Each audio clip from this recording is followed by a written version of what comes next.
When this guy spots a group of goblins drinking water, he doesn't rush to attack them with his fists or some kind of weapon. Instead, he uses his skill and opens his inventory to pull out something like a Pokemon ball to summon his own goblin slave. Then he throws it right at them. Unfortunately, it falls short and drops to the ground before even reaching the target. That's not how it's supposed to work, and it startles the goblins just as much as it startles our boy. They quickly spot our MC and rush to kill him. He has no choice but to use his fists after all, but it soon becomes obvious that the goblins are going to kill him. Luckily, the summoning works after a short delay, and the goblin slave saves him at the last moment. The other goblins don't stand a chance. He kills them mercilessly, leaving nothing but a bloodbath behind. After the victory, the goblin slave becomes even stronger and raises all his stats. Yet this goblin slave is only the starting point. Our boy has many more summons to unlock, but to do that, he has to kill a lot more monsters. Though that's not a problem at all, because what could be more fun than defeating monsters with other monsters, right? But just a short while ago, everyone thought he was a complete failure with no chance of ever becoming a hunter. It's the proudest day for any graduating hunter, and our boy is no exception. At the Hunter Association Stadium, he finally walks onto the stage to receive his highly coveted hunter license, having officially graduated as an E-rank hunter. This youth is full of ambition,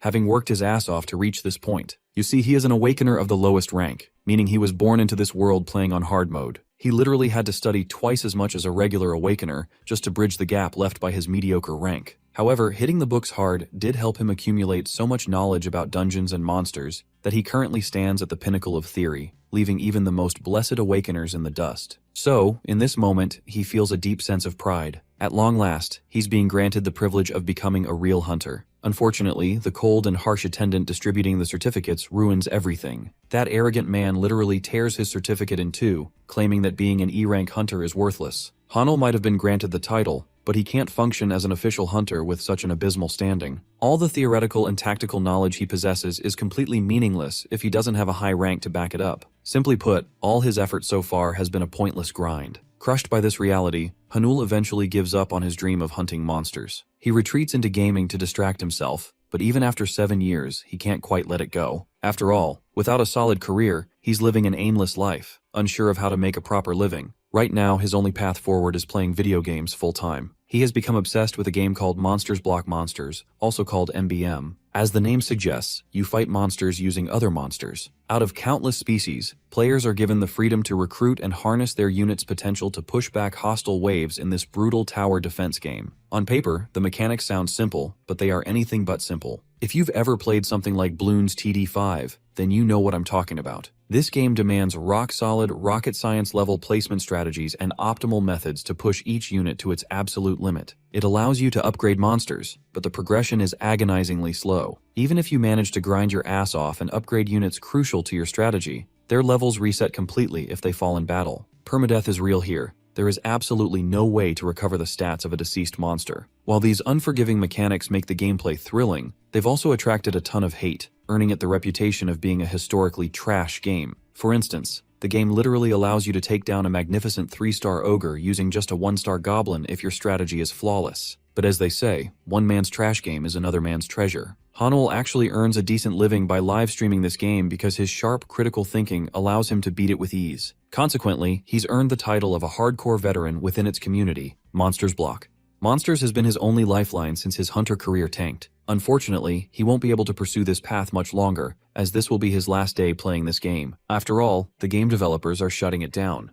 Keyboard warriors on the internet are mocking him, and his loyal community is left wondering what he'll do next. They figure he must have a valid hunter license, assuming it's no big deal if he loses his streaming gig. The brutal reality is that he isn't a working hunter, a realization that stings deeply, yet he refrains from revealing this crucial detail publicly. Brushing off his anxieties, he decides to play to his heart's content, considering it's his last day on the server. A special event is currently taking place in-game, simply known as The Wave. The objective is straightforward: protect your castle from endless hordes of monsters pouring out of a portal. The wave this veteran is about to challenge is the 700th, dubbed Uncharted Territory. Up until now, no one has been skilled or lucky enough to reach this milestone, leaving Hanul both excited and anxious. He launches the game, and a massive swarm of monsters begins spawning from the primordial gate. As the overwhelming beast horde charges forward, he deploys his level 100 archer to thin the herd. However, a single archer isn't nearly enough against that swarm and ends up getting slaughtered. It's a devastating loss. Still, he hasn't lost hope. The next troop to step up to the plate is his level 130 succubus queen. Tragically, she too becomes lunch for a massive 3-headed hound. One by one, he loses all his high-ranking units, eventually leaving his defenses completely dry. Just when all hope seems lost, the game throws a massive curveball. Challenging the 700th wave for the first time has triggered a special condition, allowing a character named Sovereign to awaken and step onto the battlefield. The Sovereign is a majestic blue-haired sword knight with an unknown gender. Hanul is floored by this unexpected turn of events. Usually, Sovereigns are essentially NPCs. They aren't supposed to make a move. As the horde of monsters lunges forward, this divine beauty stands right over the castle's gate, completely unfazed. Drawing her sword, the Sovereign swings it with lethal grace, leaving a trail of divine light that slices through the monsters like they are playing a fucked-up version of Fruit Ninja. Even Hanul, who has played this game thousands of times, is absolutely mesmerized by the character's sheer strength. Another wave of monsters barrels toward them. They leaps into the air and unleashes another arcane flash of light, devastating the enemy ranks. They continue to pummel the beasts until, eventually, all that remains are massive piles of corpses. Much to our boy's shock, this marks the official completion of the 700th wave. For his entire streaming career, he believed Sovereigns had no purpose other than looking pretty in the background. But this is completely wild. This Sovereign is a literal cheat code. Suddenly he realizes there aren't any viewers left to celebrate this unprecedented achievement. His stream had crashed, leaving only a single viewer in the chat. This mysterious viewer starts expressing deep gratitude for the effort Hanul put into conquering the world. The commenter rejoices, stating that thanks to Hanul, they will finally be able to live in harmony since he helped awaken their lord. Hanul has no clue what the hell this person is rambling about. Things only get weirder when an arcane portal suddenly rips open in his room, and a holographic system window materializes, revealing he has awakened a new skill. The mention of a new skill triggers a memory of his old teachers. They used to say that while E-rankers are generally incapable of surviving dungeons, a lucky few sometimes awaken additional skills later in life. It's incredibly rare, which is why this phenomenon is known as reawakening. Realizing he's been granted a second chance, Hanul decides to capitalize on the opportunity. He is absolutely fired up to make his grand debut as a hunter once again. However, despite his reawakening, his main status window shows no signs of change, a detail that leaves him highly curious. His hope is revitalized when a secondary notification pops up, granting him access to the details of his new skill. The summary presents him with two options. He can make a deal with the Sovereign or converse with the Sovereign. Having no clue what either actually entails, he blindly picks one. He selects Deal with the Sovereign, yet right before the skill activates, a flashing red alert warns him that he lacks the required gold to trigger the condition. Hanul feels thoroughly exasperated. Just when he thought he was one step closer to his dream, he's thrown 2 steps back. The soft glow of his monitors sparks another idea. He decides to interrogate the sole viewer who was yapping all that cryptic gibberish earlier. As soon as he boots his stream back up, the viewer pops right back online. For simplicity's sake, let's just call this mysterious guy Viewer 1. After locking the stream to ensure it remains a strictly one-on-one chat, Hanul proceeds to fire off the daunting questions he desperately needs answered. Since this user appeared at the exact moment his reawakening triggered, Hanul is certain they hold the answers. Without beating around the bush, he straight up asks Viewer 1 if they know anything about his reawakening. Much to his astonishment, the viewer confirms it. Hanul always knew awakening was a phenomenon entirely beyond human control. Could it be that the entity on the other side of the screen is responsible for helping him reawaken? He follows up by asking why this sudden event happened. After all, why would an unknown being bother interfering just to grant a washed-up gamer a second shot? The mysterious entity simply replies that the Sovereign has chosen him, and that's all there is to it.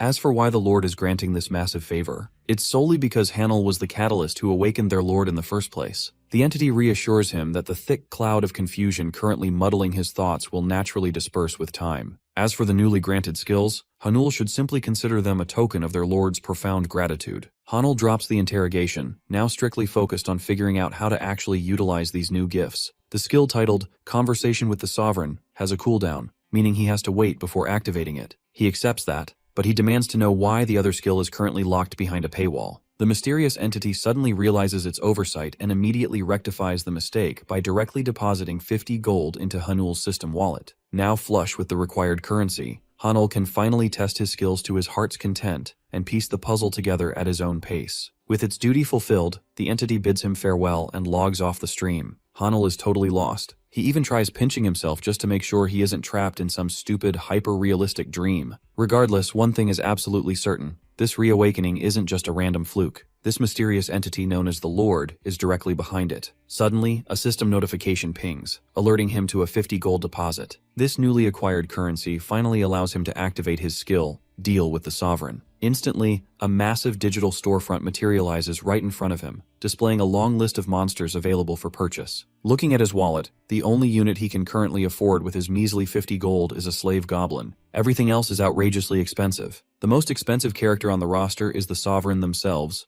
boasting an asking price of 11 digits, a bafflingly long string of numbers that hurts his brain just looking at it. Naturally, our boy would love to add her to his arsenal, but the sheer cost is staggering. However, it isn't the skill itself that fascinates him. It's the fact that this system window looks identical to the one in his game. The tiny holographic projections of the monsters spinning next to their price tags are almost a one-to-one replica of Monsters Block monsters, with only a few subtle differences. Since the game mechanics allowed him to summon the units he owned, Hanul deduces that it should work the exact same way in reality. A sassy smirk creeps onto his face. He doesn't need to be physically strong to be a top-tier hunter. He can simply have his summons do the heavy lifting. Speaking of gold, a realization hits him. In MBM, players had two ways to line their pockets: clearing dungeons or hunting monsters and selling the loot. Applying those game mechanics to reality, he figures he needs to slaughter some monsters to farm the gold he desperately needs. The glaring issue, however, is that his current physical stats are sitting at rock bottom, way too low to even hunt a lowest grade slime, let alone anything dangerous. Left with no other options, he confirms the transaction for the slave goblin.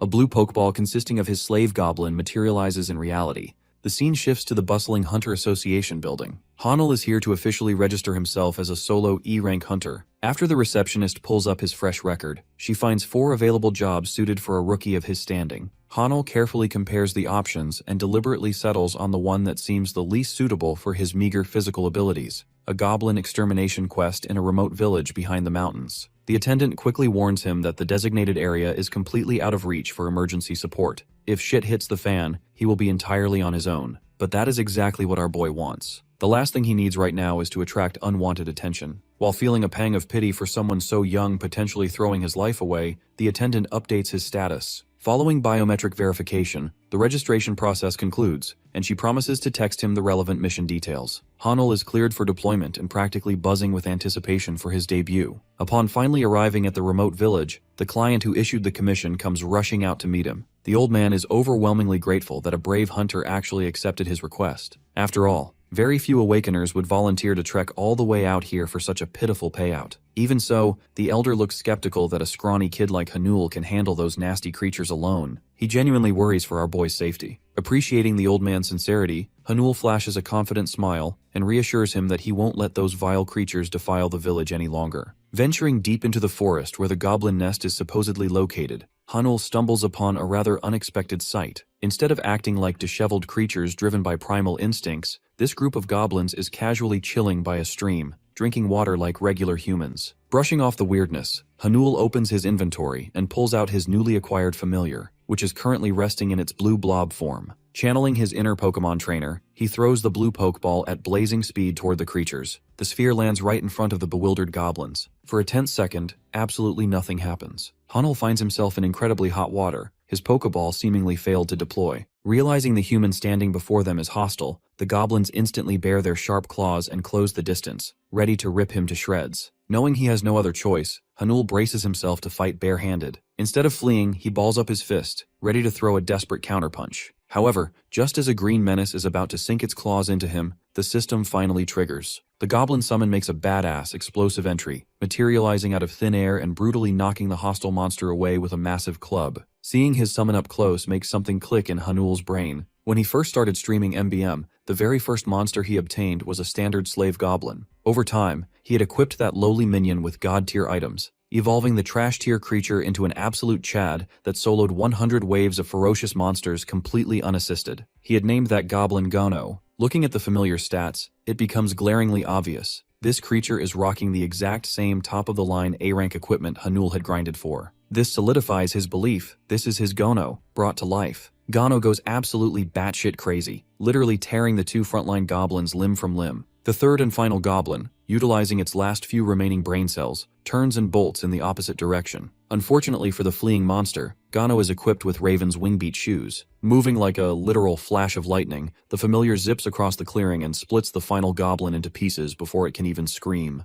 Hanul is left standing there with his jaw practically glued to the floor. He never truly realized how terrifyingly strong Gono was in a realistic setting. With the threat neutralized, the blood-soaked familiar trots back to his master, producing a surprisingly cute puppy dog face as he insists on a head pat for a job well done. Once again, Hanul is left speechless. He never expected to experience this wholesome side of a monster's personality. The system chimes, notifying him that Gano's affection level currently stands at 20 out of 100. It further details that reaching maximum affection will unlock a brand new skill. The usually pragmatic gamer, who was previously hesitant to even touch his summon, immediately drops to his knees and hugs the goblin like he is his long-lost brother from another mother. Back to the main agenda, Hanul notices a glaring issue. The corpses haven't dropped a single piece of loot. How is he supposed to farm gold? Thankfully, Gano already has it figured out. The familiar leaps from corpse to corpse, driving his hands into their chests to harvest their life essence, which takes the form of faintly glowing monastones. A portal of arcane blue energy materializes nearby, and Gano casually tosses the stones inside. In exchange for the 3 low-grade cores, the Lord's Castle of Illusion directly deposits 30 gold into Hanul's account. It all makes sense now. Instead of monsters dropping physical coins, he has to extract their mana stones and exchange them via the system. Hanul showers Gano with more affection for figuring out the mechanics so quickly. Now that the gold is secured, he prepares to collect physical proof of the quest's completion for the association. But it seems those 3 goblins were merely the appetizer. A sudden, violent commotion erupts from the depths of the forest, demanding their attention. With each passing second, the earth-rattling thuds intensify. Trees are violently shredded and crumpled into splinters as a giant behemoth makes its grand entrance. It's an ogre. Hanul instantly starts questioning his life choices. An ogre of this massive size is strictly supposed to spawn in B-rank gates or higher. It makes absolutely no sense for it to be wandering around an E-rank quest zone. However, a prominent detail catches his eye. The monster is heavily panting and covered in fresh gashes. It has clearly already been in a brutal fight. Still, injuries are no excuse to underestimate a boss-level threat. To make matters infinitely worse, a system alert flashes red. Gano only has 3 minutes remaining before his summon duration expires. The loyal familiar steps forward, completely unfazed by an opponent quadruple his size. Gano shoots his master a confident glance, silently asking for his trust. Activating his raven's wing-beat shoes, the goblin launches into a high-speed sprint straight toward the towering beast. The behemoth roars, swinging a massive, uprooted tree trunk like a baseball bat to swat away the incoming pest. But Gano is devastatingly quick on his feet. He leaps high into the air, taking a mid-air stance to accelerate his momentum to the absolute limit. He descends like a goddamn meteor, aiming his club squarely at the ogre's skull. The ogre desperately throws its massive arms up to shield its vitals. Gano doesn't let up. The immense pressure quickly becomes too much for the beast to handle, resulting in a sickening crunch as its arm bones shatter and its ribs cave in. Pushing his amplified strength even further, Gano unleashes a shockwave that sends thunderous ripples through the forest, forcing Hanul to skid backward just to stay upright. Ultimately, the ogre is completely crushed beneath the sheer kinetic force. Hanul is absolutely floored by this astronomical display of raw power, rushing over to celebrate the victory with a happy little dance. With only 3 seconds left on the clock before he vanishes, Gano hurriedly extracts the massive mana stone from the ogre's chest and offers it up. The familiar then dissipates back into his blue orb form, leaving Hanul holding a chunky, high-quality core. The arcane portal reappears to claim the prize. Tossing the low intermediate mana stone inside nets him a massive 100 gold deposit, pushing his current haul to a comfortable 130 gold. It seems the system has one more surprise in store. Because this marks his first official monster takedown, Hanul is rewarded with a premium gacha ticket. This ticket allows players to roll for exceptionally rare items, though any veteran knows the drop rates are usually absolute trash. Activating the ticket causes an ornate chest full of mysterious goodies to materialize before him. A fascinating truth is revealed by the system. The god-tier gear he pulls from the gacha isn't just for his summons. He can actually equip the items himself to boost his own rock-bottom stats. Before he can celebrate his newfound potential, the sound of snapping branches alerts him to incoming company. A fully armed group of awakeners rushes into the clearing, clearly tracking the trail of the wounded ogre. The trail does indeed lead them right to their target, but the problem is, it's already dead. As soon as Hanul gets a clear look at the squad, his heart sinks with despair. He instantly recognizes the woman leading the pack, Yoon Soo-ah, the formidable leader of Team 2 from the prestigious Pungbak Guild. It's immediately obvious that her team had been the ones fighting the ogre earlier, whittling it down before it escaped. Dealing with a high-ranking guild over a stolen kill is never going to be easy. Hanul tries to quietly hightail it out of the area, but Sua barks at him to freeze. Her squad instantly fans out and surrounds him. After formally introducing herself, she sharply explains that the abnormal ogre was their designated prey. She is visibly thrilled with neither the situation nor the fact that someone else seemingly sniped their kill.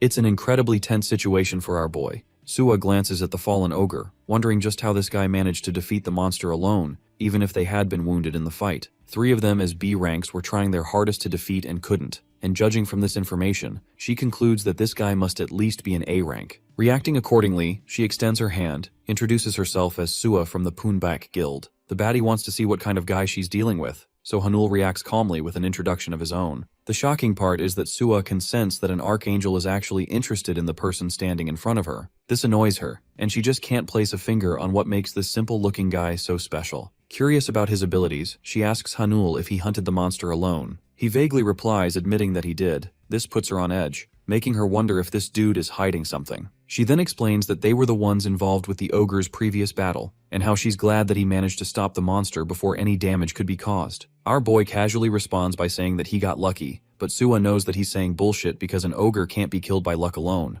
Now, she's fully suspicious of him, and to react accordingly, she agrees to hand over all of the payout reward to the ogre they were chasing. Basically, the Poonback Guild will personally reach out to Hunter Hanul for his role and deal him the payment. This is a shocking favor even for Hanul, who can't believe that they're being too nice by handing away their own prey. Sua's sharp, because she adds a return condition, a question that she's been meaning to ask. Of course, our boy knew that the deal was too good to come for free, but he's surprised when this girl casually extends her phone. Hilariously, Sua looks like a petite girl trying to ask out her crush's number right now. Even she's flustered while asking for his number, while our Giga Chad dense protagonist doesn't even know what the heck is going on. The scene cuts to our boy meeting with the villager uncle who is greatly indebted to the hunter for saving their lives. Hanul is just happy that he cleared a safe path for them up the mountain, and learns how these villagers have had it rough. The chief wants to repay him. The offer comes in handy because Hanul is really curious to know about the location of the famous training monument landmark. The old man guides him down a path straight down, assuring him that he'll find it at the end, and that the same path inspires good luck. Hanul is in a positive mood even if he doesn't believe in superstitions. This is also where he manifests the treasure chest for the gacha pull. Basically, bro wants to maximize his luck before he opens up the notorious chest, hoping that something good will come out of it. His phone rings. It's actually Sua again, who messages him to arrange a reward for the kill. He's actually pretty stunned that she's taking great interest in him. The really interesting part is that she's even using her personal phone number instead of their guild. Regardless, Hanul isn't a simp and cares only about opening the treasure chest right now, one he'd never imagined he'd open in real life. Even though the drop rates on this thing are genuinely dogshit, he's okay for having a chance to obtain a high-rank item. Hanul doesn't even ask for much, only begging for an A-rank pull, and Hanul chants, "Open," to activate the chest, letting loose a shimmering light that manifests several different weapons from various ranks. The highest rank among them is the S rank, a blood red laced with golden armor. With the introduction concluded, the light glows a severe golden before turning into red.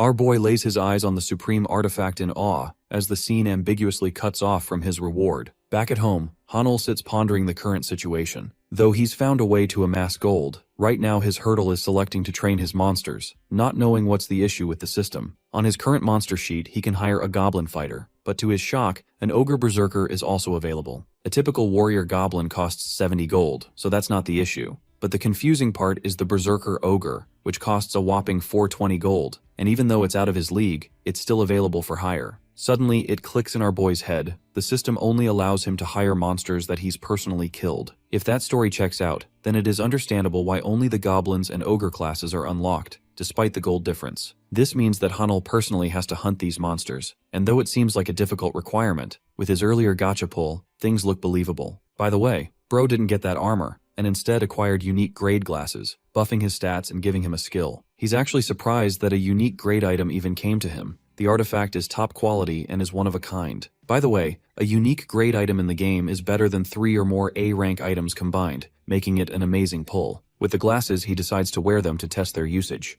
Hanul checks them out for the first time and unlocks the Epstein files, the secrets of the universe. All of his stats are buffed by 5, and an added skill called Sage's Eye is now accessible. This skill allows him to infer details of his target's eyes and skills, with a usage of twice per day. Basically, it's like an appraisal or a scanning skill. Hanul is impressed with his stat boost and loves the unique effect, calling it insane even. Checking the details of the skill, he wonders if he should use it on an enemy to test the information. But that aside, this kind of object is exactly the kind of thing he needs right now. If he can inspect the monster's exact stats, hunting will become a piece of cake. Taking them off, Hanul shares his doubts about the glasses too, questioning why he's being favored by the system all of a sudden. The question of why he got chosen is drowning him, when suddenly, the system zooms a warning in his face for the incoming wave. He's advised to prepare his defenses as the system goes utterly ballistic, hammering notification after notification as he watches in shock. Hanul observes the game's screen, and to his genuine horror, he learns that a newly added 700th and first wave is going to start in 10 minutes. Bro doesn't even know how to prepare his defenses for the damn wave. All he can envision is the hellfire armies of monsters that are going to swarm him the moment that wave starts. This is like a level 1 thug facing the final boss. Bro is losing his balls and wants to decline, fearing the outcome. The system highlights that his failure against the monster invasion will result in the destruction of the Castle of Illusions,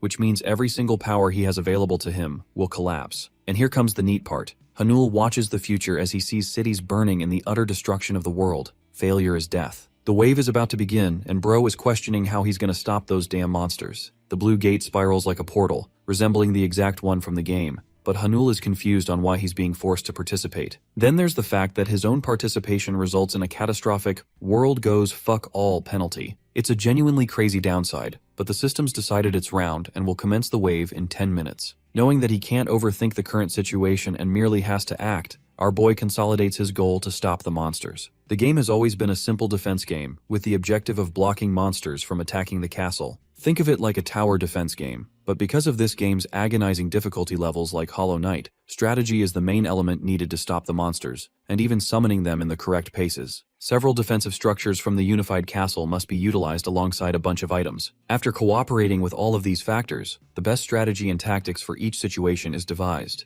That's how the game works. Each control for our boy currently functions like a touchscreen. The first thing he does is check his monster inventory for the deployment. Apparently Bro has 5 deployable monsters. 4 of them are goblins, and the last one is an ogre. This is an interesting revelation, because apparently Hanul can use these creatures without having to hire them in this mode. He wonders if he can also access the strength of the sovereign, but unfortunately it's not accessible or possible. Next he tries to rack up on additional troops with the spending of his gold, but the system stops him from doing that too, preventing any changes after the wave notification. Bro's getting cooked and starting to wonder if this damn system is secretly sabotaging him. The 7-0 first wave consists of Count Gular, as well as his elite unit of the Dragon Children. This dude is rated 6 whole stars, with an additional army of 61 dragons. A 6-star monster is not looking good for a fight. Star ranks are supposed to indicate combat prowess, and the rank also confirms the potential of each monster. It's obvious that if the difference between stars is too high, one monster will get squashed by the other. The real concerning part is him being tasked to deal with a fucking 6-star with his tiny squad of 1 stars. No matter what he does, the result is obvious. Bro's going to get annihilated by even a single dragon. Hanul doesn't even have gold or other monsters to help him in the strategy. Suddenly, the system offers him a unique benefit, allowing him 1 defensive structure and item that will be distributed to all his forces. Now, you might think it's some kind of huge help, but our boy is offended at the fact that this system expects him to clear the stage like this. The situation may be insane, but Hanul needs to make the best out of what he has, especially since he's the veteran of this god-forsaken shitty game. He starts manipulating the environment, figuring out a way to stop the wave from his experience. With only 8 minutes counting down, he blitzes as fast as he can, factoring all the different elements until the timer hits 15 seconds. After his preparation, the clock strikes 0. Hanul is ready to face the wave. The wave begins with the unleashing fury of the wyverns, swallowing the whole sky with their numbers. As their goal, they're targeting the tower or the castle in this case. The army is led by the Count. At the start of the wave, the wyverns are fiercely slamming the barrier, doing their best to crack an opening. The powerful Count is irked at the sight of his monsters being incapable. Several more wyverns gang up to break the reinforced structure, but this is all thanks to Hanul's strategy. The first thing he did is use the Infinite Barrier perk, buffing the defenses to 100 against any attack. The Infinite Barrier is invincible, but it has an added condition. It can only be used when the number of monsters is below the 2-star rank for the player. Well, despite our boy's best attempts to cast the barrier, one wyvern blazingly unleashes its breath, dealing damage and obliterating the barrier. Thanks to its effects, the shield regenerates, and is the only thing that keeps the barrier alive. There's one huge problem though. Though it's true that the barrier considers each attack as -1 point, if all 61 dragons attack together, the durability would slam to less than half instantly. That's the loophole, but our boy's got a solution for that too. It's called spam clicking. Bro is taking inspiration from Osu players. This way, the durability is boosted by 1 per each click, making his own fingers his limitations to the barrier's healing process. Hanul's hand is starting to hurt, but it's the surest way to guarantee complete defense of the barrier. Next up is the bigger question. How the hell does he even manage to defeat these godlike monsters? The answer is simple. The barrier reflects the attack of one of the wyverns, hurting it by 1 point. Normally, goblins are incapable of hurting wyverns, but thanks to his special item, the Hakan spoon, the conditions are reversed. This A-rank item allows our boy to deal damage regardless of rank disparity. The wyverns are starting to taper in strength, even if it only deals them 1 health loss. One of the beasts even notices this clumsy goblin making fun of him, and despite all its rage, the dragon can't do anything at all. From the way this is going, our boy is going to require around 60 whole hours to clear the whole horde. So now, the difficult part is just withholding the barrier's recovery process for 60 crazy hours. The battle of attrition begins as Hanul spams his finger, wondering if his goblins are gonna die first or he will. The Count's forces are up against Hanul's as both offense and defense meet a stalemate. Sometime later, our boy is starting to get tired, and the moment he tries to reach for water, Bro's entire body shivers coldly. The thing is, this man isn't even allowed to interact with anything outside the game. Long story short, Hanul has to suck it up and get no rest, no water, no food, no shitting, no gooning, no beating his meat, just to beat the game. With all his movements caught up, dude knows that the average person would go insane from despair. But this man is built differently and calls it the mere start of the game. One of the dragons erupt in calamitous rage and fires off a titanic fire breath, chipping off the barrier by a lot. Being cornered and feeling the thrill is the very reason our boy loves this game, as only 2 hours have just passed with 58 left to go. The death penalty is far too high, the whole world will meet destruction, so Hanul goes gamer god mode and accepts complete control of the situation, vowing to fight harder. 12 agonizing hours raced by, but he's not even halfway there. The damage is eventually going to stack up, so sooner or later, things could be better. The goblins are slowly chipping away at the dragons. 2 wyverns collapse, but the rest of the army remains. Still, Hanul is okay with this outcome and just wants to continue this trajectory. 3 more monsters collapse, his spirit holds on. A day has passed and he's only cleared 10, then 12, and when a few more wyverns tried to pierce the barrier, 2 half-drakes died in the process. The Count knew his numbers were toppling, more wyverns began to fall, as well as the half-drakes, and after a fucking crazy run, only 2 Mazanters remained. By this point, Hanul couldn't even touch the screen and was unable to reset the durability for the barrier. One of the goblins launches an attack, only for the wyvern to pierce past it, before releasing a dual strike headed right for the shield. This attack is the game changer. The infinite barrier is officially destroyed, waking Hanul's soul open. The few seconds he decided to rest is when the barrier got obliterated, and if the castle takes even a single hit in its current condition, it will fall. However, Gano decides to make the sacrificial play, and heads right up to confront the dragon. I still think this is the coolest depiction of any goblin. Bro looks like he could have a whole manhwa about him. Anyway, the two are about to clash, goblin against dragon. Gano's got that aura-farming gaze and literally pours his everything into smashing the monster's skull. His mace is so powerful that it stuns even our boy, defeating the dragon and even toppling the Count. With this, the wave is officially cleared, much to Hanul's shock. He screams in celebration, but before even breathing another second, Hanul collapses instantly. The next time he wakes up is when the sun is out bright. Bro didn't even know when he got cooked. He stares at the system screen remarking the clearance of the wave, granting him 20 wyvern bones, 10 drake scales, and 5 drake hearts. These are the loot from the mission, but he doesn't really know what he's going to use them for at all. The system then comes to explain that 3 conditions are left until he can share a conversation with the sovereign. The first condition is to amass a playtime for 50 hours, and the second for defending successfully. Hanul doesn't even know the purpose of the conversation, let alone why the heck it is blocked by 3 conditions. Regardless, Bro is just happy that he's cleared 2 of them, so he'll soon be able to access the feature. Then comes the final reward, one he'll get for clearing the wave. The screen shines a bright light, blinding the room and astonishing Hanul. At that moment, we get a shot of his phone. Apparently, Bro got called 7 whole times by his admirer, Sua. Back at the Pungbek Guild, Sua's brother refuses to understand the situation. The same guy that is supposedly an E-rank managed to beat an ogre. Big Shaq from the NBA over here is tall as fuck and he thinks our boy is a fraud. But Sua emphasized that there's been rumors of Hanul's reawakening. Suhyuk doesn't believe it for a bit, knowing that reawakenings are pretty damn rare. At that point, they find the man of the hour, Hanul himself, dashing as fast as he can for a talk. He knows that they've been waiting for a while, and apologizes for being unavailable. Even though Bro is apologizing a shit ton, somehow Suhyuk still has a stick up his ass because the guy made his sister wait for 3 days. Sua hollers at her brother and tells him to stop. Meanwhile, our boy takes notice of their relationship. As for Hanul, she gives him an explanation regarding the ogre's rewards as well as the payment settlement. Our boy wants to kick things off with the association report first, so they're brought to the staff desk where the receptionist receives Sua's personal testimony watching this guy take down an ogre. She knows that no one else could have arrived, even if there isn't any physical evidence. Soo-hyuk, being that overprotective older brother, glares at the receptionist for even trying to question them, so she instantly folds. At the same time, she argues that a monster of the B-rank caliber requires proper formal verification procedure. What that means is that they're going to be measuring our boy's stats to see if his story checks out. This is going to be done using a mana meter, and that's a problem. You see, Sua understands that this guy has reawakened, but even she couldn't check his stats. Worried, she even vouches for him, so they use a different verification method. But Hanul himself is pretty confident and vows to do the measurement right away. In the next scene, the mana meter clears one of the members' stats at D rank, and next up is our boy's turn, so Sua is naturally worried. Her brother believes this is the best situation possible because he wants to see the kind of potential Hanul has for inspiring the constellation's interest. If he doesn't have any ability, then he's not worthy of being noted. Finally, our boy places his hand on the giant stone, with nothing on him to help boost his stats. It's been a while since he stood in front of one of these, and like other hunters, he too had his mana measured 7 years back. The mana meter fires up to check his stats while his friends await patiently. Soo-hyuk is drawn to a certain reaction when suddenly the mana meter's measurement reaches completion. Hanul stands as the evaluation clears his new rank as a whopping S rank, a jaw-dropping crazy turn of events that steals everyone's attention.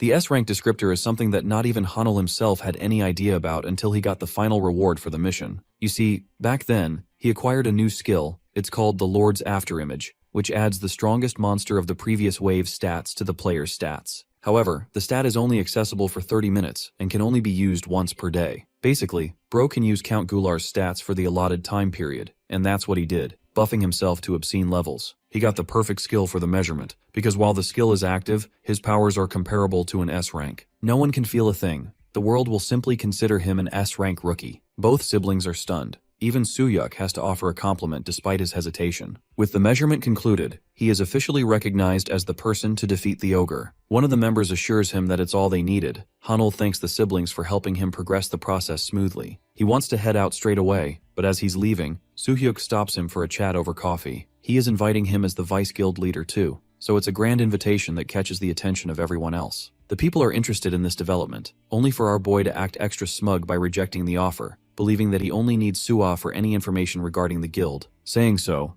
Hanul walks away from the scene, leaving her pissy brother at a loss for words. He comes back home and his face is everywhere on the news. The stream has just started, with the Hunter Association declaring his current rank as B rank. By the way, this is because the association doesn't allow a hunter to jump more than 3 ranks at one time. Well, even his own stream is having some commenters shitting on the trash game. Bro plays it chilly and acts like he's not the one they're talking about. The viewers are going crazy for the secret S rank who stood up to Soo-hyuk. They speculate that this dude might end up joining the guild, but also learn about the rumor of him rejecting it. While they're glazing and talking about him, Hanul adds that he's got some new content for the viewers. It's actually hunter-related content, but the viewers aren't as much interested. He decides to pioneer their interest by asking their suggestions to clear a specific dungeon. They're stunned that he's going to stream the entire raid experience, as that's considered straight-up illegal. There's a confidentiality agreement for hunters that can't be violated. Instead, Hanul intends to just post the clearance certificate and then tell the story himself. They all think his story is going to be peak. The guilds who are actively trying to hide the secrets of the dungeons will fail because of one streamer. One viewer suggests taking on the Mad Dragon's Nest, but then another drops 50,000 won for the Giant's Kitchen dungeon. Then a third viewer drops 1,000,000 freaking won,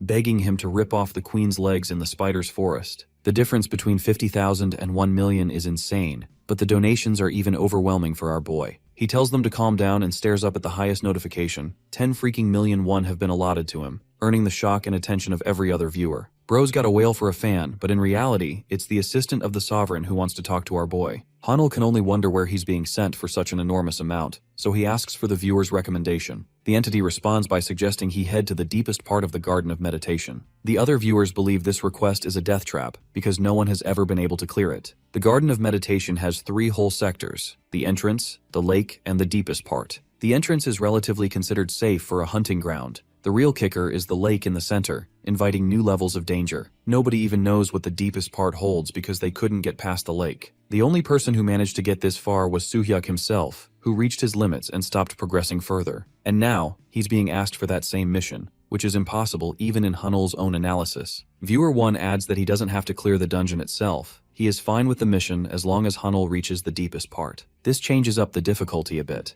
though he's even assured added support if Bro ends up clearing the dungeon fully. The rest of the viewers vouch against this crazy request, knowing that it's going to get the streamer killed in the name of content. Admittedly, our boy knows the gravity of the situation, but he's okay with just reaching the deepest part and returning back. Then there's the fact that Viewer 1 himself wants him to complete the dungeon, and even offered his support for it. Hanul really isn't looking forward to this mission, but ultimately shouts loudly that he's ready. Let's visit the Hunter Bureau, where the receptionist is taking his request to challenge the Garden of Meditation on a solo expedition. After hearing his interest in exploring the deepest part, she reminds him that it'll be the most dangerous journey on his own. Hanul tells her to just process his request, so she lodges him for something in a week. However, our boy urges her to make clearance sooner. It's not like he has to take anyone on a solo expedition after all. She offers him tomorrow for a slot, something Hanul is fine with. He's expected to come by at 4, and so Hanul leaves having made his appointment. While he's exiting the building, an interesting duo drops by, vying for his attention for a chat. We have Myung-hoon and So-won, both individual HR team leaders of the Aegis and Samurai Guild, meeting him. Our boy realizes that they must be familiar with his evaluation reset recently. Both Aegis and the Samurai Guild are thrilled to welcome him aboard. They're actually 2 of Korea's big 3 guilds. They are both interested in offering way more attractive terms than whatever Pungbak asked of him.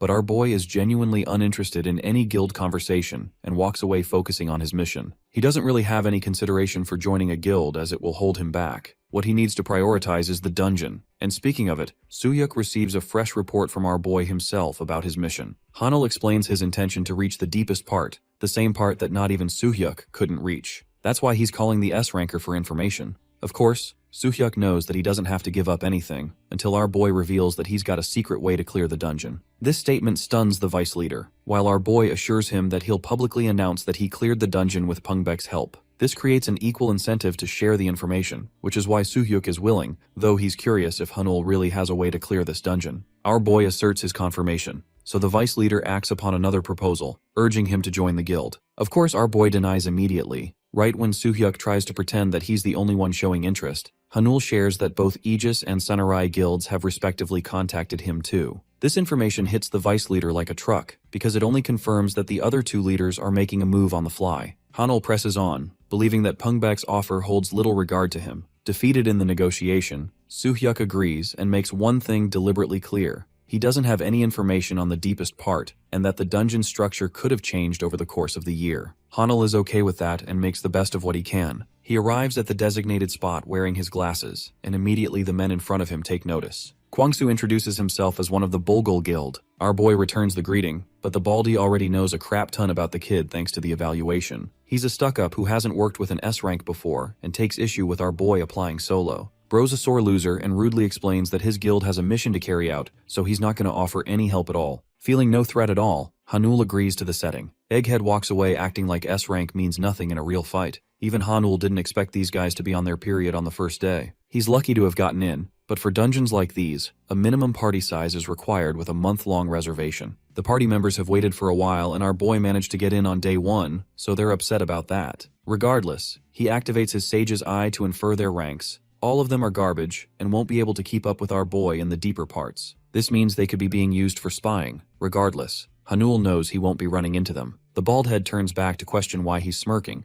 Hanul tells them he remembered a funny joke, but the idiots are so insecure that they take it as offense and want to beat him up. In the middle of this, the staff member opens the gate for the dungeon raid, inviting crackling green lightning. The hunters are told to speedily advance or else the gate won't hold, and it's actually our boy's first time entering a real dungeon. Hanul heads inside, curious to see what awaits him, as the system screen outlines basic details like dungeon capacity per raid. Here, the Sovereign Servant bids him the best of luck with his support, partially modifying the landscape of the dungeon. The party members are here, but Egghead senses that something is wrong from the start. He can barely recognize this damn place as it's nothing like the entrance. Bro sees Vietnam flashbacks while his buddies are questioning why there's a lake here. The entrance isn't supposed to be like this. Some of them even know about what it looks like. It's a first for Hanul, who understands that the entrance is meant to be an easy clearance. From the information that Soo-hyuk described, this version is nothing like the entrance at all. Then our boy realizes something. The system screen officially announces them with a new briefing, welcoming the hunters to the lakeside. The hunters are pulling their hair for an explanation, while the system shares the pig mallets massacre. This is their mission, to protect the pig mallets from the hands of their slayers until the night. Passing this mission earns passing through the lake and grants entry to the deepest part. But if they fail, every single challenger will die. This is a critical downside. The C rankers are losing it, and they are not ready for this mission, to the point Kwang Su's men want him to bail out. But the moment they try to access their status window to bail out of the mission, these guys realize they can't quit at all. Egghead has been trying to escape for a while now, but he's stuck all the same. The current number of pig mallets is 130, with 2 already having been slaughtered, dragging the number down to 128. Kwang Su is panicking and asks the local S-rank hunter for an explanation, asking for any clues on how he could help them. Our boy calmly explains that he doesn't know a thing about what's going on, though he has information regarding the lake. His words light up Kwang Su's confidence, as he begs our boy to fill them in with the information too. They're happy to assist in any way they can. Hanul laughs at the irony because these are the same dudes who were berating him earlier. He makes a condition in order to cooperate with them. First, he'll share what he knows, but they're gonna have to follow his orders in exchange until the whole thing is cleared. If they can agree to that request, he's happy to explain it all. The deal threatens the authority of the guild, as it will allow Hanul to displace their leader. But it's not like they have a choice, as the system hammers down another decrease in number for the mallets. Kwang Su knows they're cooked if they don't comply, so the egghead agrees to the plan, as long as Hanul can take the fall if his plan self-destructs. But that's an unfair condition since our boy is already offering a reward. Kwang Su patiently listens and agrees to hear him out.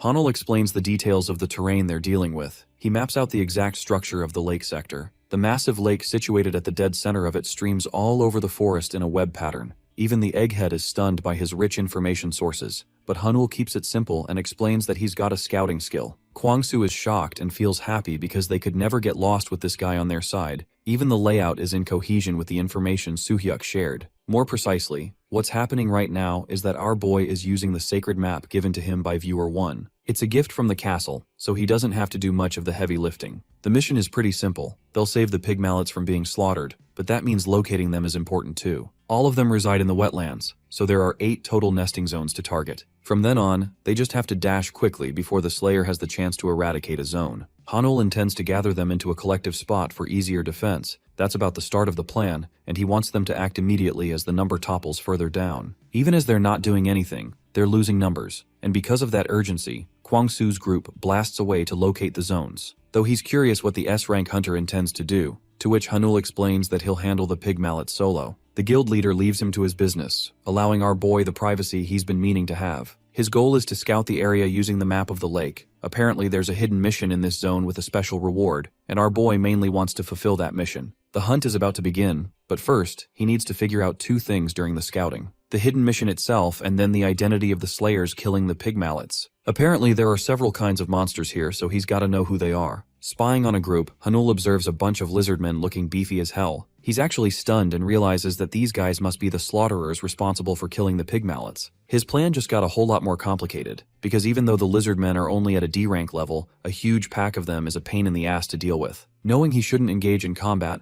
Hanul tries to leave when suddenly, 2 idiots waltz in talking smack about him. The worst part is that they're both headed in this direction, jeopardizing our boy's safety in the process. The big mouth is talking high and mighty until this man's head literally gets taken right off his shoulders. One of the monsters lunged right in and slaughtered the human. His head spools out blood. Watching the merciless lizardman pop out of nowhere, the other dude gets riled up and tries to attack the monster recklessly. His rage-filled fists attack the creature with every punch. Bro's fury knows no bounds as he lands the final attack. But here's the shocking part. None of that did any damage at all. This is because the lizardmen collectively have access to a swarm team bonus. That same tiny D-rank monster they had, it experiences a 2-stage evolution and jumps up to B class when they're together. Because of this insane buff, the creature rips his arm right off his body, rendering the guy screaming for his life. Then, the monster takes its weapon and is about to deal the killing blow, when suddenly, the king of Aura himself, Gano, arrives and blocks it. This Chad of all goblins has been summoned to even the odds. The C-ranked guy from the Bulgul Guild cannot believe his eyes, that he has just been saved by a lowly goblin slave.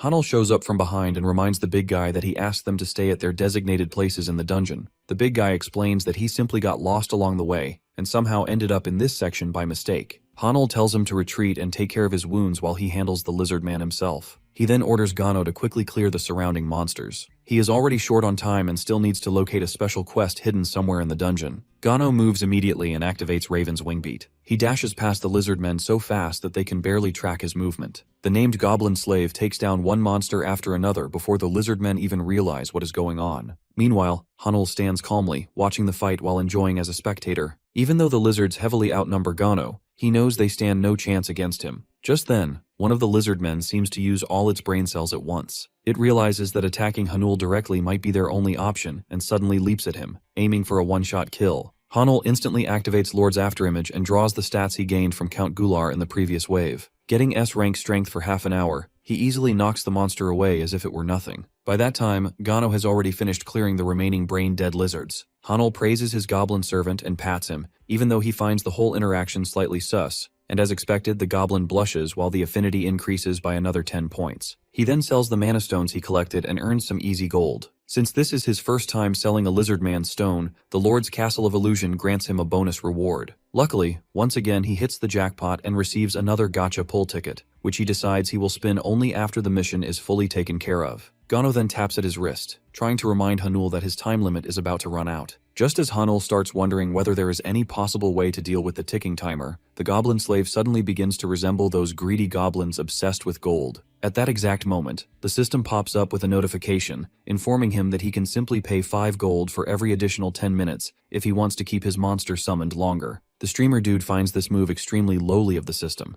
noting how it constantly tries to suck him dry whenever it gets the chance, but he also knows he does not really have another option available. Before he can think further, he hears a strange rumbling noise, and suddenly a massive herd of pig mallets comes charging straight toward him. Sweat slowly trickles down his face as he wonders how he is supposed to control such a large group of what should be easy targets. Once again, Gano steps in to save the day by communicating directly with the pig mallets. The goblin captures their attention and passionately praises his master, telling them how much Hanul genuinely wants to protect and save them. The pig mallets instantly burst into tears after hearing the emotional speech and rush toward Hanul, desperately trying to show their gratitude. Just like that, Hanul finds himself able to guide the monsters like a shepherd leading his flock. After resolving this unexpected situation, he continues scouting the area alongside his goblin and keeps eliminating every species of lizard man that dares to approach them. However, when he later attempts to sell the mana stones again, the system suddenly flashes a red warning, informing him that the castle's funds have been completely depleted and that he will not be able to sell or collect any more stones until additional funds are restored. It seems that Hanul has already reached the unit limit for each species of lizard man he can command. He never expected that the castle would actually run out of gold. Now that he knows there is a strict cap on how many monsters he can control, he decides to stop hunting the lizard man types as this would be worthless for his time. He then counts the pigmallets he personally rescued, arriving at roughly 60, and the system notifies him that a total of 70 have been saved overall. From that number, it becomes obvious that the entire Bolgul Guild managed to secure only 10 on their own. All of a sudden, something shifts within the pigmallets and they begin acting wildly. The so-called easy targets suddenly start running in unison, leading every player inside the dungeon toward the center of the lake. The dungeon system responds with an announcement, explaining that the slaughterers have ceased hunting the pig mallets and that night has officially fallen. They are congratulated for successfully protecting the easy targets from the slayers. Since the total number of pig mallets saved has reached 70, a hidden objective is also fulfilled at the same time. By now, the members of the Bolgul Guild are completely at their breaking point, shouting at the dungeon to just let them out of this nightmare. However, just as everyone assumes it is finally over, a new notification appears and informs them that a trial of medication is about to begin. A massive wave of sparkling water suddenly surges toward everyone, and just when they believe they are finished, the pig mallets they saved grow serious and leap forward to shield them. Hanul and Gano remain standing there, visibly startled by the sudden turn of events. The system informs them that the pig mallets they protected from their predators are now returning the favor as a gesture of gratitude. Hanul can hardly believe that these easy targets actually possess such hidden potential. At that moment, it finally makes sense why they were assigned the task of protecting them in the first place. He quietly wonders whether saving more would make one more safer. To test his theory, Hanul takes a quick glance at the others, noticing that most of them have barely managed to save 1 or 2 pig mallets each. The leader of Bolgul Kwang is barely holding on, and the pig mallet beside him looks like it is on the verge of breathing its last. The rest of the Bolgul members appear to be in a similar state, which makes Hanul genuinely worried about their condition. He quickly tries to come up with a way to save all of them, and right then, the system pushes out another notification. It finally reveals the hidden mission that Hanul has been searching for all this time. To complete it, he must locate and suppress the true source behind this trial. On top of that, he learns that if he defeats the monster responsible for triggering this event, the trial will immediately end instead of lasting the full 10-minute time limit. Hanul wastes no time, steadies himself, and wears his spectacles. He activates his Sage's Eye skill and quickly identifies a presence exactly where the system indicated. Upon focusing further, he confirms that it is a named monster called Zen Karuk. a highly intelligent creature possessing dangerous skills such as Cataclysmic Wave and Storm. The realization makes him anxious because named monsters are regarded as special beings with unique abilities exclusive to them. Even so, he forces himself to calm down, reminding himself that a hidden mission was never going to be simple. When Gano becomes visibly excited and prepares to charge at the monster lurking behind the massive wave, Hanul stops him and states that he will only be spectating this battle. He explains that without any water resistance, Gano would be at severe risk inside the lake, as the battlefield would pose a serious threat to him. Hanul then opens his monster summoning shop with the intention of hiring a new monster to handle the situation. From the Lord's List trade, he selects an Ogre Berserker, mainly because it possesses natural resistance to water. However, a new concern immediately arises in his mind, since unlike Gano, the Ogre has no equipped items, which means it would most likely lose against a named monster of Zenkarak's caliber. Realizing that he needs something to boost the Ogre's stats, Hanul takes out his premium gacha ticket despite its notoriously low success rate and decides to use it. He hopes that the draw will give him an item capable of helping the Ogre stand a real chance against Zenkaruk. The ticket activates, and a golden light bursts out, forcing Hanul's eyes wide open once again. He feels a surge of excitement upon realizing that it is an S-ranked item, yet that excitement quickly turns into confusion because the item does not appear to be something particularly useful in combat. Meanwhile, the water current continues to grow stronger, leaving him with no real choice but to summon the Ogre and equip it with the item he just received. The moment he places the item on the Ogre, the creature suddenly collapses to the ground. At the same time, Hanul hears a desperate scream from one of the Bulgul members who is close to drowning, so he rushes over to help without hesitation. Disappointment flashes across his face as he grits his teeth, realizing that he might have to handle everything on his own now. On top of that, his Lord's afterimage only has 12 minutes remaining, after which he will revert back to being an E-ranked nobody. Even so, he chooses to prioritize saving the others, though the strain begins to show as he struggles despite his temporarily superior stats. Just when his grip starts to loosen, and he is on the verge of letting go of the tree he is holding onto, the violent current suddenly begins to weaken. When he looks ahead, he sees the Ogre standing firmly in the water, wearing what looks like a Harry Potter cap. The Ogre speaks in a heroic tone and asks his master if he has been harmed anywhere. It formally greets Hanul and introduces itself as his humble servant, behaving in a manner that looks nothing like what anyone would expect from an ogre. Hanul finds himself perplexed, because from his perspective all he had done was place an S-rank item, the Archmage Gandorf's hat, onto the ogre's head. The artifact was supposedly designed to amplify intelligence-related attributes, theoretically transforming even an idiot into a genius. However, it never once crossed his mind that elevating an ogre's intellect to such an extreme degree could produce consequences this extraordinary. Still caught in his confusion, Hanul questions his servant, asking how it is even possible for him to articulate words so clearly and hold a proper conversation. In response, the ogre confidently flexes his muscles and explains with evident pride that the hat bestowed upon him by his master has altered his being, reshaping him into an entirely new version of an ogre. Following this declaration, the ogre respectfully lowers himself into a deep bow before Hanul and humbly requests that his master issue a command. Hanul answers that prior to giving any direct orders, there is something he wishes to clarify. The ogre readily agrees without hesitation. Hanul then inquires whether the monster is now capable of wielding magic, to which the ogre proudly responds with a yes, explaining how he just imbued his log with it. Hearing this explanation fills Hanul with excitement, as the circumstances finally appear to be turning in his favor. Seizing the momentum, he instructs the ogre to advance directly through the violent storm while he himself follows closely behind. Without delay, the hat-wearing ogre begins forcefully pushing his way through the overwhelming surge. Hanul even gives the ogre the name Odolf and tells him that he is depending on him. The moment he hears his new name, Odolf's cheeks turn red and tears begin to fall from his eyes. Deeply moved and filled with determination, he shouts that he will give everything he has and even sacrifice himself to repay this honor. Odolf then charges ahead through the steam, clearing the way, and Hanul feels confident that they will arrive soon.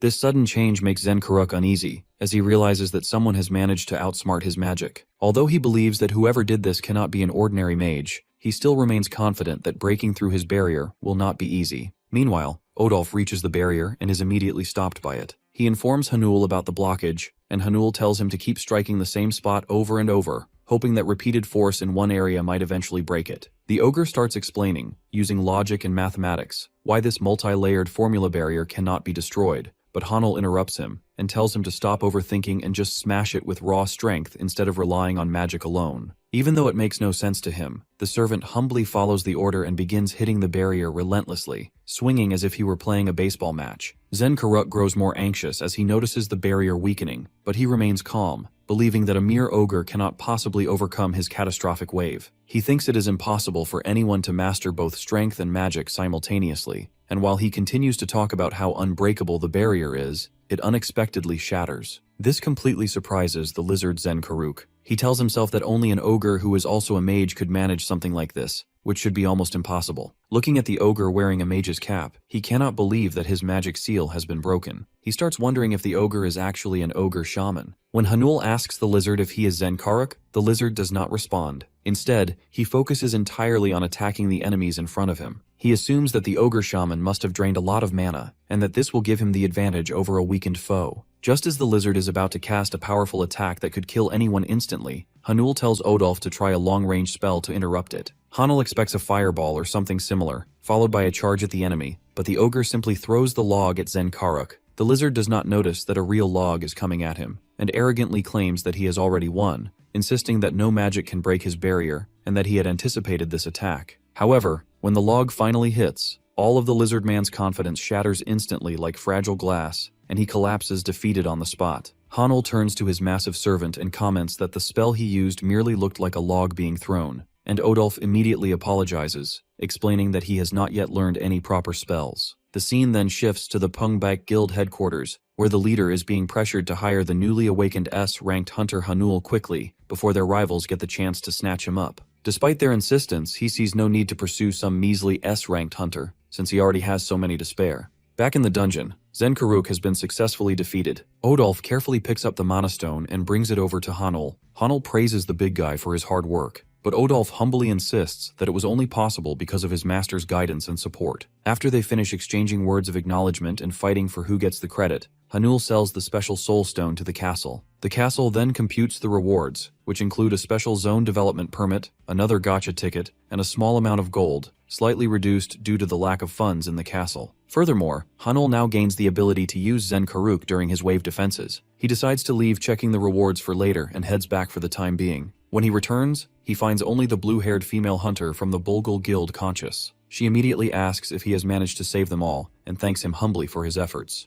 Hanul inquires about the rest of her guild members, and she tells him that they are all alive and have begun to receive proper treatment. Just then, the leader Kwang arrives and asks to have a word with Hanul. The guy almost barges at him as if he is about to punch him, but unexpectedly he drops to his knees and thanks Hanul on behalf of his guild for saving everyone. He apologizes for how he treated Hanul when they first entered the dungeon. Hanul finds it unbelievable because he never expected the brainless musclehead to actually be capable of apologizing. He offers his hand to help Kwang up and tells him to get back on his feet and look after his guild members who still need him. The two shake hands, and Kwang's eyes fill with tears as he promises to remember this debt and repay it someday. The system then notifies them that the trial of the meditation has been successfully overcome and gives them the choice to either stay back or proceed to the deeper areas. Unconscious hunters are sent back automatically, but all others are given the option to choose. When Kwang learns that Hanul plans to stay, he tries his best to convince him to retreat for now, assuring him that they will help him regroup and return after getting fully prepared. However, when Hanul shows Kwang his monsters and explains how he already has reliable teammates to back him up, Kwang gets scared and finally understands why Hanul still wants to continue, stopping his attempts to persuade him further. All of them express their gratitude to Hanul and leave, while our boy stays behind to push forward and complete the dungeon, a feat that no one else has ever managed. Since he has also completed the hidden mission, the dungeon system informs Hanul that he will be granted a special reward in addition to the standard ones he is receiving. The scene then shifts back to Choi Kang, who is still being persuaded to hire the new S-ranker. The vice head Pyo Myung-hoon, along with his sister, tries to explain why their top guild should bring him on board. The leader, however, keeps on rambling that they themselves are in a tight spot, and moreover, since the S-ranker is still officially registered as B-ranked in the guild, he does not see this as necessary. Just then, he receives a notification that a red pattern dungeon has been detected, indicating a higher likelihood for a dungeon break to occur. When he sees that the place is the Garden of Meditation, which is the same location where Hanul has gone, the leader decides to pay it a visit. A few hours later, the guild leader, along with his subordinates, arrives at the dungeon site and inquires about the situation. The dungeon force at the location explains that the dungeon has shifted into a red pattern one. They add that they have already evacuated the nearby civilians and that they will be needing the Pungbak Guild's assistance to handle any emergencies that arise. Myung-hoon shouts, asking about the hunters inside, upon which the man in the black suit replies that 6 hunters have managed to make it out, but 1 hunter has entered the deepest part of the dungeon. Right then, the guild leader of Aegis, Ma Dong, and the leader of the Samurai Guild, Sana Rei, also arrive. All of them are deeply interested, as this is the first time a single hunter has been able to reach the deepest part of this dungeon. They are confused as to who could be capable of achieving such a feat until the man in the black suit confirms that they have been informed that the identity of the person is Hanul.